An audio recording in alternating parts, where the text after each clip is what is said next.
when we switched it over, there was a part of it that was being occupied, so we'll erase that and start on something else.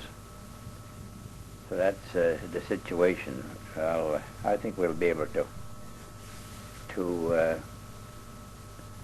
figure out the where it ended. We'd walk up through the what they call the 14 ravine. It was there was all kinds of birds in it, and that time the crows had their nests in small trees. There's a lot of activity up through there where East Ralston was living at one time. We had there's coyote dens and fox dens, badgers, and there's even fish up through that creek at the time. A lot of times they got suckers and northerns and walleyes. Quite a few of them there at that time. So there was a lot of activity up there where he was living at the time.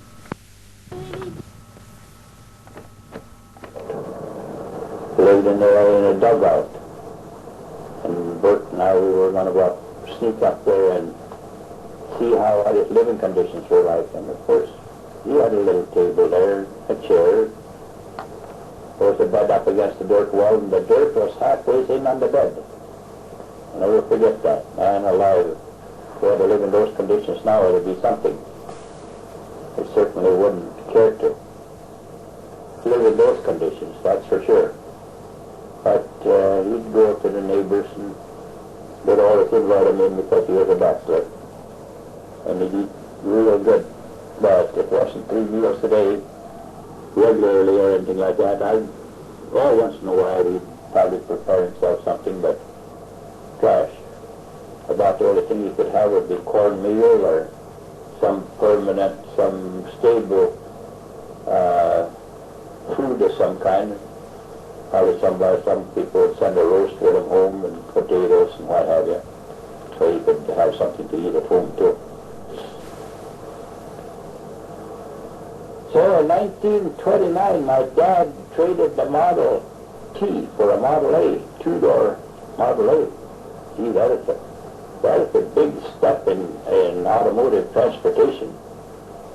There's no limit to, there's no comparison between the Model T and the Model A. And we didn't have much snow that winter.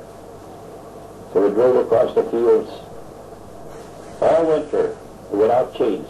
Of course, we didn't have roads like they have now. So we just if we wanted to go to the neighbor, we just struck out across the field.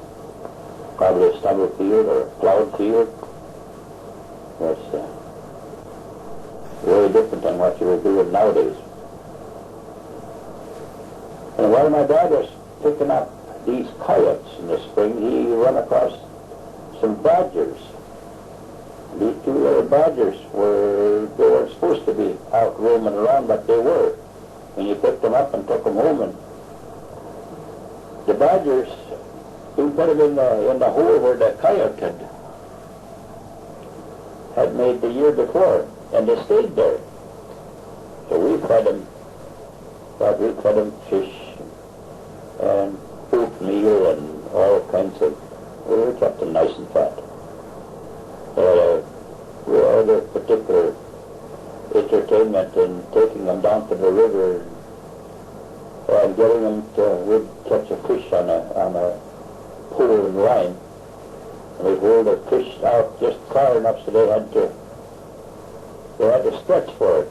And if you know what a badger is like, he's heavier in the front than he is in the back. The back half of a badger is really light. So they always stretched enough so that they'd fall into the water. And they'd come out of the water and shake themselves and get right on the edge of the bank and be ready to do it again. There was a lot of entertainment in those darn badgers when we had them. Then, of course, I was getting big enough so that I wanted to do some trading too. I traded, somebody gave me 5 goose eggs and I hatched them in under. My mother had chickens. And when she got a cluck hen, she put these 5 goose eggs in under her. And I hatched them out, and I hatched 100%. But I couldn't see what I needed those 5 geese for, so I traded the geese for a goat. And that was the first year that J.C. Penney was in Cooperstown. My mother had scraped up enough money so she could buy a silk dress at Penny's. Oh gosh, you know, she could scrape up, I think she paid about $4 for it. And this was just an awful lot of money in those days. So when she brought it home, and it had been shop worn. His handles had been dirty, so she put it in the, washed it in a dish. I don't know if she used cleaning fluid or what she did, but she hung it on the line, not thinking that the damn goat would come along and start chewing on it. So about that time, she thought the dress was dry, so she was going to take and bring it in. Well, she went out to the coastline here. The goat had it swallowed it, and it was down up to the waistline. The goat had it into his belly, into his belly and mouth, down to the waistline.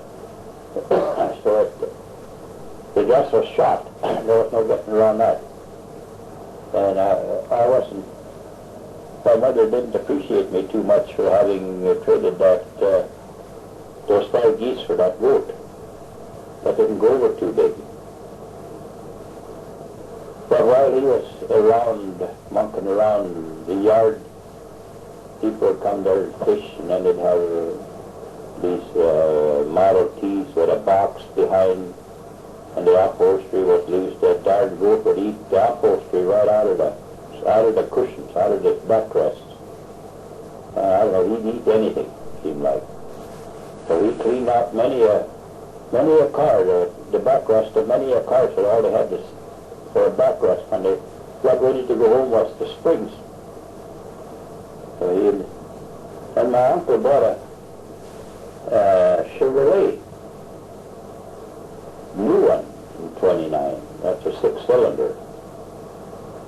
And of course the goat, he had to be playing around this car. Of course they don't scratch anything or anything like that, but my uncle came up in the yard and got out of the car and shut the door and started for the house. He never turned around and looked. By the time he got into the house and looked out the window, he wanted to just make darn sure my dad and mother seen this new car. The goat was on top of the car. And gosh, did he go out through the door going to get that goat off? He had a heck of a time getting it off the top of the car, but finally the goat jumped from the top of the car down on the hood, and from the hood to the fender, then down on the ground. And of course you had to take a look to see if there was any scratches. Brand new car, but there wasn't a scratch on it. The goat, they got kind of spongy feet, and they never made a scratch on them. On the surface of that new car. Then in 1929, we bought some mink. Started the fur farm, my dad and I. I guess he included me in it, but gosh, it wasn't. I guess I didn't have too much money involved. Well, I was happy to be included in it. We bought 6 pair of minks. And then we raised fox and raccoon. We paid $600 for those 6 pair of minks. And they developed some trouble in the kidneys. They got a kidney worm. By golly, we lost, in about 2 years, we lost all the mink. They all died from the same thing. There got to be a worm in the kidney, and that killed them. But then we had fox and raccoon. They weren't the money in them like it was in the mink, though. And it wasn't refrigeration in those days, so when we'd pick up a horse,